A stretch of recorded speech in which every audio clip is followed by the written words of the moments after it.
bem-vindos ao Enigmas. Você está entrando em um programa onde o normal é ser diferente.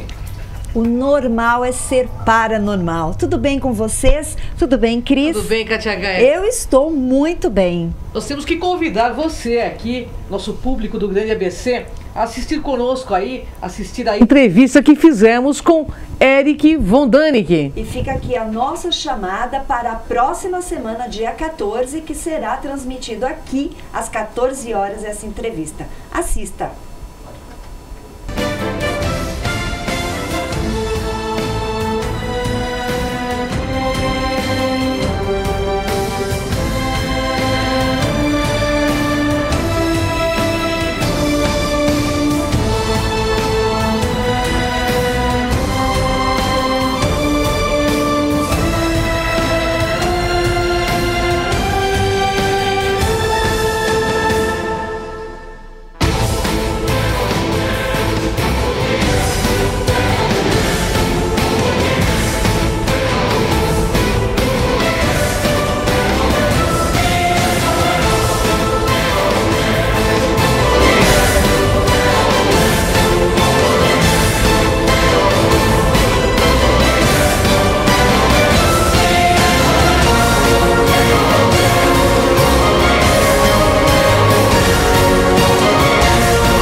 Obrigado. Então, na próxima semana, aqui, às 14 horas. Vai ser um prazer, né, Cris? Maravilha, né? Um dos maiores pesquisadores da área de arqueologia e ufologia aqui na TV Grande ABC, pessoal, com exclusividade. Muito bem. E hoje, o tema, nós vamos falar de quadrinhos, xamanismo e cura pessoal. O resumo é o Cadernos de Viagem. Nessa sua história em quadrinhos, o nosso convidado, ele conta a história de um personagem chamado Miguel, que busca através de experiências xamânicas curarem, e vai curar com certeza várias questões ligadas à sua vida pessoal e profissional, principalmente um difícil relacionamento com seu pai.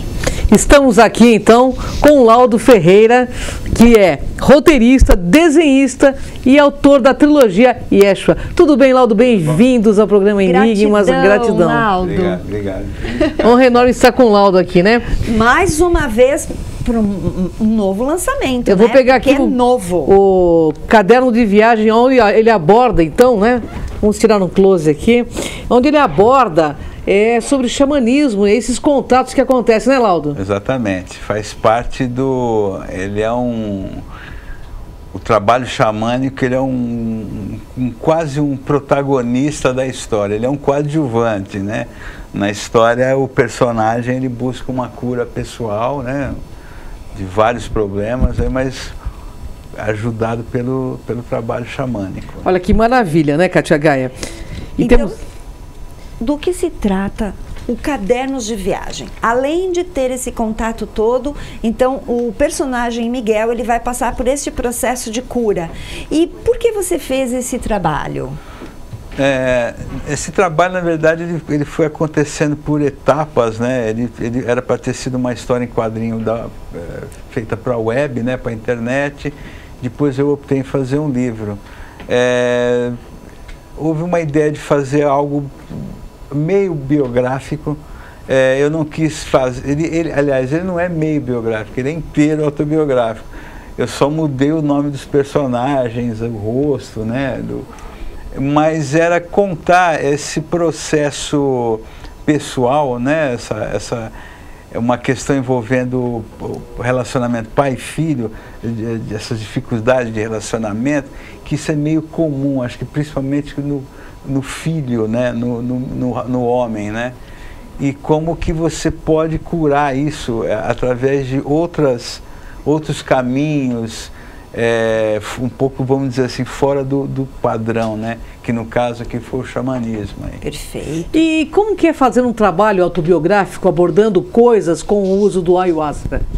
Pois é, no primeiro momento que eu me dispus quando eu fui contar a história, essa questão pessoal, eu já tinha sido resolvido, então eu não estava sofrendo para fazer. Entendi, autossuperação. Já tinha superado. Agora, houve um primeiro momento onde eu fiquei um pouco preocupado com a questão de você se abrir na história e contar essa questão do ayahuasca, pelos preconceitos que o ayahuasca tem, de gente falar que é droga, sabe? E até um amigo meu conversando comigo, ele falou, não, Laudo, mas eu tive envolvimento com droga no passado, e no livro trata isso. Ele falou, não, Laudo, mas você explica bem uma coisa, é outra, eu acho que não tem problema. E aí eu me senti um pouco mais tranquilo para abordar sem essa preocupação, mais na verdade da história ali. Você tem alguma imagem para mostrar, Laudo, sobre isso? Temos umas imagens aí que eu trouxe. Vamos ver então, pessoal. Esse é o caderno de viagem, o trabalho de Laudo Ferreira, né?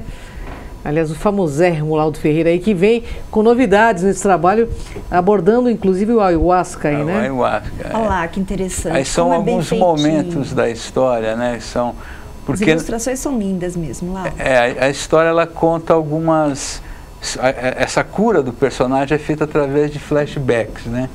O ayahuasca proporciona muito isso, né? Você fazer uma releitura da sua vida ali em alguns momentos, né? Até que ponto o uso da ayahuasca ela foi importante para essa criação? Porque você usou a sua superação. Você quer passar para as pessoas exatamente isso, que é possível de uma forma muito equilibrada? Houve uma preocupação de não evidenciar a questão de você só cura isso através do ayahuasca, porque existe um bordão, né? A gente estava falando sobre isso, que o ayahuasca é feito para todo mundo, nem todo mundo é feito para ayahuasca. É verdade, então, assim, cada um tem uma experiência totalmente diferente. Né? Então você pode ter uma experiência maravilhosa, numa sessão ou em várias, como você pode tomar também e não ter nada, né? Então, na verdade, acho que o que é mais importante é a pessoa buscar se curar, né? Sem dúvida. De qualquer forma que possível. E usada com propriedade, você realmente tem esse processo de autocura, né? Porque você tem um objetivo para seguir o caminho, não é? Existe uma preocupação muito grande, inclusive de organizações ligadas ao Santo Daime, ao ayahuasca, e indígenas principalmente, que eles andam muito preocupados com esse uso abusivo do ayahuasca em outras coisas que não sejam trabalhos espirituais, né? Existe o mito, mito acho que fica uma coisa... Existe uma teoria dos próprios indígenas que se a coisa continuar assim, a madrecita, né, a madre ayahuasca, ela vai embora. Então as propriedades do cipó e da folha que compõem o chá, elas vão deixar, por causa desse não uso medicinal, que é da onde vem o ayahuasca, o peyote, é feito para isso, né? Não é feito para alucinar, simplesmente. Sem dúvida. Para buscar uma autocura, uma autocompreensão. Eu não sei, eu tive a experiência do ayahuasca, eu vejo que é uma viagem bem interior, né, Laudo? E a autocura você promove com isso, com autoconhecimento de si mesmo, né? Bem, Laudo, qual foi a reação dos leitores ao seu trabalho?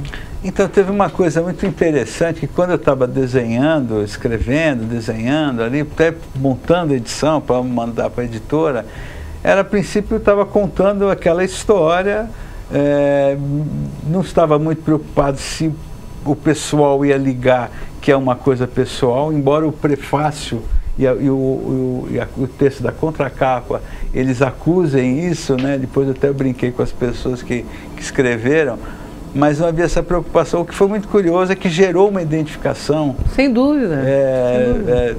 Direta. Então, assim, a rede social ajudou muito essas pessoas que leram e falaram, Laudo, nossa, fiquei muito emocionado porque eu vi uma história com meu pai, não sei o quê. No primeiro momento não foi pensado nessa ligação, mas se aconteceu, acho que eu acredito muito nisso, que a arte ela tem que curar, ela tem que promover uma mudança. Então eu fiquei muito contente com essa reação, esse resultado. Bom. E houve algum tipo de reação contrária à obra pela questão de se tratar do uso da ayahuasca? Que eu saiba até agora, não. Também, né? Não, ninguém chegou. Eu acho que houve uma magia aí, né, inconsciente talvez, que a temperança foi boa. A questão do relacionamento do pai, essa busca de cura pessoal, ela ficou mais forte do que a coisa do ayahuasca em si. Sim. E qual foi a diferença, né, entre Yeshua e o caderno de viagem? Eu costumo comentar que o caderno de viagem, ele existe, ele aconteceu porque o Yeshua aconteceu. O Yeshua foi um que a gente já conversou sobre. Sim, ele foi um trabalho que eu levei muitos anos fazendo. Muita coisa também ali veio de experiência xamânica também, muita coisa que eu pus na HQ. Então houve assim umas possibilidades de liberações em termos de criação que me proporcionou no Yeshua, e quando eu fui fazer o caderno eu já estava tranquilo. Então eu já tinha passado por uma série de coisas, inclusive vencer aquela coisa pesada do católico, né? Aquela Sim. coisa. Então, foi quebrando dogmas aí, foi né? quebrando. O xamanismo te ensina isso, né? É verdade. Você não fica pensando muito em Deus, Jesus Cristo, vou para o inferno. É outra história. Desconstrói mesmo, né?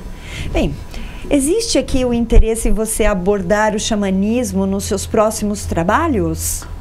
Olha, eu acho que isso está muito forte. Tem um outro amigo meu, um editor amigo meu, que ele conversou comigo. É até interessante, às vezes a gente vai fazendo as coisas e não vai pensando.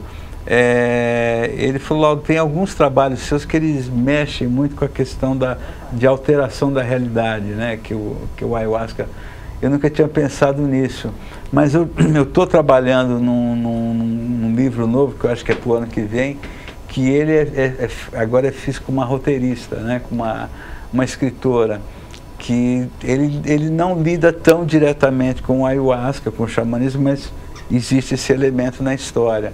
Eu acho que, assim, não sei se eu vou trabalhar como protagonista, né, o xamanismo, mas a experiência do chá e tudo que o xamanismo, essa experiência sagrada da planta traz, já está meio inerente nas coisas. Você falou uma coisa interessante, né? A pessoa não pode vulgarizar, eu acho que essas plantas que são consideradas sagradas, porque justamente é para uma autocompreensão melhor de si mesmo, né, Lauro? Tem uma coisa, a experiência sagrada, ela não é brincadeira, né? Não. Eu tive uma experiência, já te falei. O ayahuasca tem uma coisa, um exemplo bem simples que eu costumo, que só quem experimentou que sabe, mas assim, eu sei do problema que eu tenho. Agora, a experiência com o chá, ele te põe dentro. Então, eu saber, aqui normal, eu tenho uma distância, né?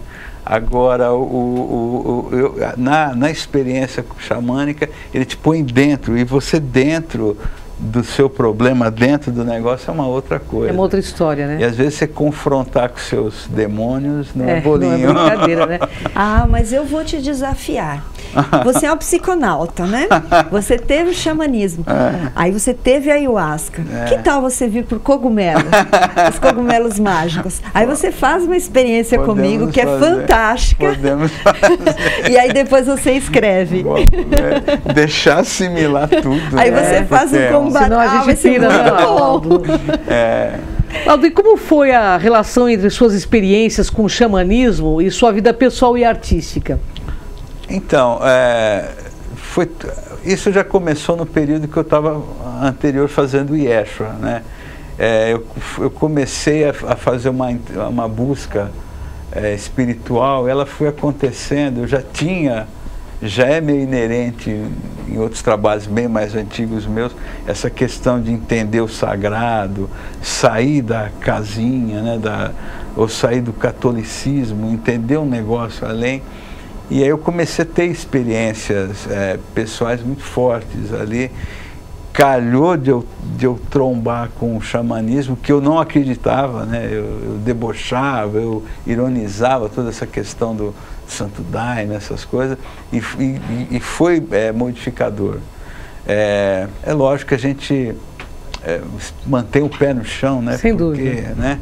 Nós, afinal de contas, estamos aqui ainda, estamos encarnados. É verdade. Sem dúvida alguma. Esse é o nosso veículo de manifestação da nossa consciência. Né? Exatamente, então não adianta ir é bem muito isso aqui, céu. ó, o veículo de manifestação, ó. Ele colocou bem claro aqui, né? Veículo. A capa do livro dele deixa bem claro, é o veículo. E a mente, né? Que nos conduz mesmo. Em Cadernos de Viagem, a questão central da obra, ela vai abordar a cura de um relacionamento tempestuoso entre o pai e o filho. Hoje acontece muito isso. Fale um pouco, apesar da gente saber que foi superado, mas passa pra gente um pouquinho dessa experiência que você colocou. No livro foi um entendimento, não que eu acho que não entendesse esse problema que eu tive com meu pai e já se resolveu, enfim. Mas como que às vezes um problema, uma bobagem, entre aspas, ocorrida entre pai e filho, uma mágoa que às vezes é gerada numa criança de 5, 6, 7 anos, que às vezes para o pai aquilo ali não é nada, né? Não é nada, e aquilo fica na criança e cresce, todos nós temos isso, né? E acaba virando aquele grãozinho, torna-se uma montanha, né? Vira uma montanha e vira doenças, né? Vira mesmo. Vai gerando. Então, a experiência, no caso ali, xamânica, me ajudou a entender um ponto determinado ali, algo ali que gerou uma série de problemas, que ramificou até, né? Sim. Então, esse conhecimento é muito importante, porque se você não buscar uma cura, você vai somatizando mais e mais, né? Sem entender, achando que você está bem, né? E Sim. quando você vai ver, você fica um velho decrépito, né? Cheio de problemas. Verdade.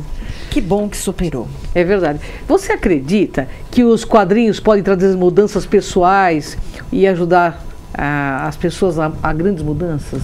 Então, acho que qualquer arte, né? O quadrinho, ele dialoga hoje em dia, ele permite, ele saiu de um campo mais infantil e tal, ele permite esses diálogos e direcionar ali mais para o público que se interessar, como qualquer obra de arte, né? O que, mesmo quando se fala, no caso do Cadernos, é um assunto falado mais direto, mas mesmo quando você está promovendo uma história, sei lá, de humor ou de super-herói, sabe, mas que você joga metáforas ali, eu acho que funciona, tem que ter isso, né? Verdade. Ele tem que entreter, mas tem que resolver também.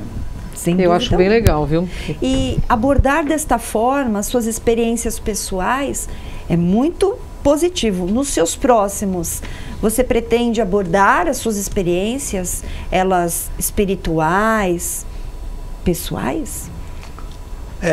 Porque ficou, assim, no caso do caderno, ficou muito explícito que era eu. Você. Eu tentei fugir, não consegui. As pessoas te identificaram. Os caras falaram, esse é você e tal. Mas não sei se essa coisa biográfica, eu provavelmente não há interesse. Mas lógico, há coisas assim que, coisas do dia a dia, experiências, transformações que a gente tem no dia a dia que é importante você... E de cunho ligado à espiritualidade e à autocura. Sim, principalmente a questão da autocura, sabe? A gente vive uma sociedade hoje em dia, vive um mundo onde tudo é destrutivo, né? Tudo é raivoso. Está doente, né? Eu não vou falar o ser humano, vou pôr todos nós na roda, estamos doentes. Então Verdade. É ódio, é nervoso, eu não tenho paciência. Eu estava vendo na televisão outro dia, aqui em São Paulo, 2 pessoas se pegaram não sei que estação de metrô, porque o cara pisou no pé do outro. Nossa, eu já vi cada coisa absurda acontecer por nada, principalmente no trânsito, né? Por conta dessa falta de senso, de conexão com a própria consciência, né? As pessoas estão vivendo num estresse constante. Verdade. Não há predominância de um tom violento em suas obras, por quê? Então, eu já trabalhei muito com quadrinho um pouco violento, né? Que é meio normal. Mas eu fui tirando isso, sabe? Existe um limite ali no que eu faço em quadrinho, que é o tom da brincadeira e tal, mas a coisa predominantemente violenta me incomoda desenhar. Eu tenho sérios problemas, eu é muito complicado, porque se você for levar a coisa para um campo, para um outro campo, você está plasmando coisa ali. Sem dúvida, verdade. Tá quando você tem consciência, sim. Aí você passa para outro, o outro está lendo, você entendeu? Aí mesmo quando não se tem consciência, plasma-se do mesmo modo, porque nós somos co-criadores o tempo todo, né, Laudo? Então, por que eu vou ficar gerando só coisa ruim? Só porque, que legal, né? Essa opção de gerar coisas positivas, isso é muito importante. É muito importante, é muito importante. O intelectualismo, né, o segmento artístico, não é uma regra, mas ele namora às vezes muito com o depressivo, com verdade. Sabe? Principalmente nas músicas a gente percebe isso. Né? Sabe? Tem tudo em filme, sabe? Você vê muita coisa ruim ali. Tragédia, né? Fica muito focado, né? Sim. É legal que exista um Laudo Ferreira, né, que é um agente transformador da sociedade, que através da arte, que qualquer criança pode ler, qualquer adulto pode ler, qualquer pessoa pode ler e compreender o processo através da arte. Isso é muito legal. Esses dias eu fui comprar pão. Sim.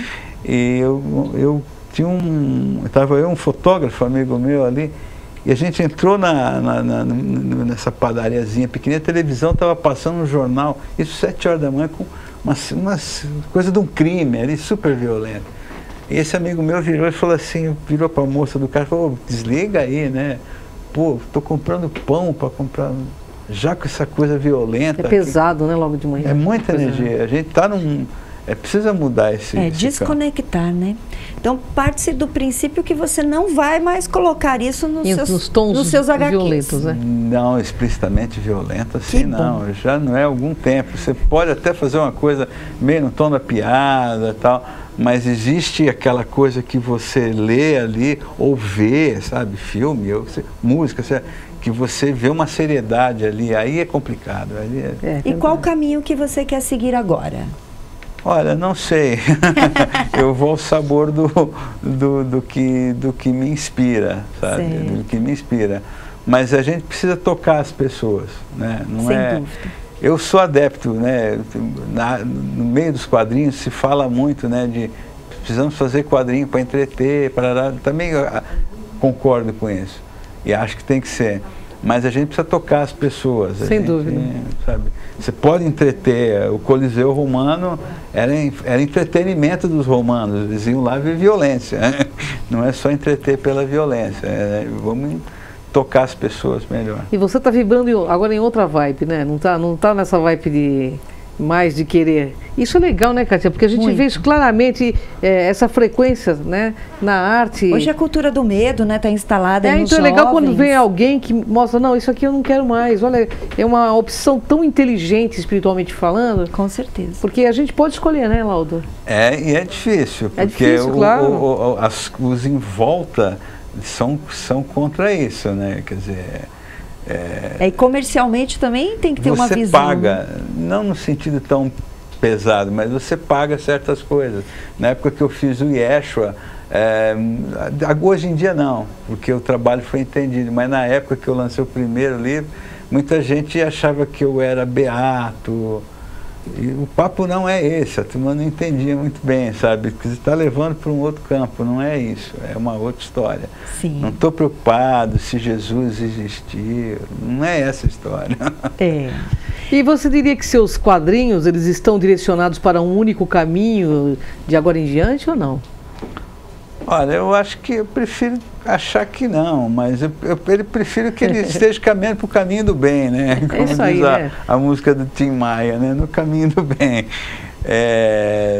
Vamos divertir, levar sem falsos moralismos, sem falsas coisas, mas passando uma coisa legal, né? Sem querer, como é que fala, como é que pode dizer, sem criar um tipo, ser sincero, isso é muito importante. Sim. A gente vive uma época hoje em dia de muitas coisas falsas, né? Muitos estereótipos, muito não sei o quê. É verdade. Então, E qual é o seu próximo trabalho? Fale pra gente um pouco. Olha, no momento eu estou fazendo 2 trabalhos simultâneos. Um chama Aymara, que é esse que eu falei que tem uma pegada xamânica. É um texto da Rita Foelker, que é uma espiritualista, psicóloga, médium, e é o primeiro trabalho que ele escreveu para quadrinho. E já estou trabalhando, e eu estou adaptando, junto com um roteirista chamado Lilo Parra, um texto do professor Valdo Vieira. Olha que legal, aí sim, hein? É bacana, essa é uma experiência aí eu gostei forte. Muito da ideia, viu? Eu sou fã do Valdo, né? Vieira, sou fã.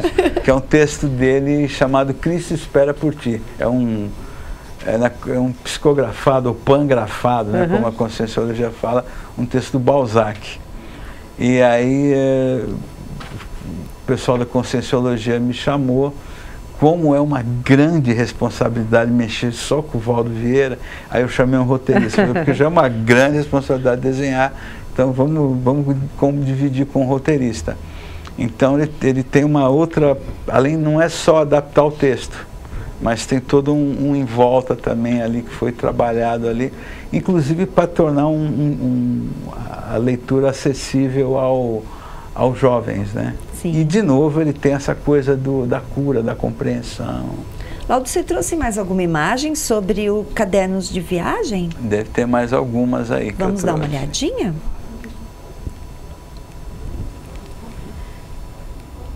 A capa. A capa. Essa já foi? Essa daí. Essa linda, né? É muito difícil a gente falar, transpor para a imagem uma experiência tão sensorial que é com o ayahuasca. Aí é uma tentativa ali, a natureza é muito forte, né, na relação ali com o xamanismo, com o ayahuasca. Mas vai falando, Laudo, espiritualidade então e quadrinhos é uma ótima parceria. Uma ótima parceria. Olha que legal. Fala um pouco dessa imagem. Aí é o primeiro momento na história ali, né? E é um momento no trabalho do protagonista, que é o barbudo ali, quando ali eu apresento para o leitor o que ele vai ver pela frente, que é ele pequeno com o pai, né? Aquela figura austera ali. E existe aquela tal história, né? Que nem a música do Renato Russo, lá dos Pais e Filhos, que às vezes os pais também não têm culpa, né? É verdade. Sim. Às vezes o pai só não sabia como, né? Porque a gente erra amando muito também, né? Exatamente. A questão é qual é a medida, né? De acerto e de erro, né? Com o meu pai especificamente, eu fui entender muita coisa do meu pai depois que eu fui pai. Pois né? E depois que você vai envelhecendo um pouco, né? Você começa a entender... não que ele estivesse em determinada situação pensada absolutamente correto, mas que ele estava no conceito correto da coisa. Então é ficar essa coisa aos pais, às vezes ferram a vida da gente e tal. Sim. Às vezes os pais não sabem resolver, você está aqui para resolver. Eu preciso que você deixe seus contatos para que as pessoas conheçam o Caderno de Viagens, obviamente, e seus contatos. Olha, quem quiser mandar e-mailzinho é laudofdeferreira, né, @gmail.com. Tem meu Facebook, que é Laudo Ferreira Júnior, e tem um blog meu que é o quadroimaginário.blogspot.com. Muito bem. Laudo, uma honra estar contigo aqui no programa Enigmas. Gratidão pela presença. Gratidão. Que seja a primeira de muitas vezes e venha fazer os seus lançamentos aqui conosco. Estarei, com certeza. Sempre uma grande honra estar contigo. Pessoal, no Enigmas é assim, quem reflete, Kátia Gaia? Brilha. É isso aí. Até Vem com a gente. Até o próximo Enigmas, pessoal. Semana que vem, Eric Von Däniken.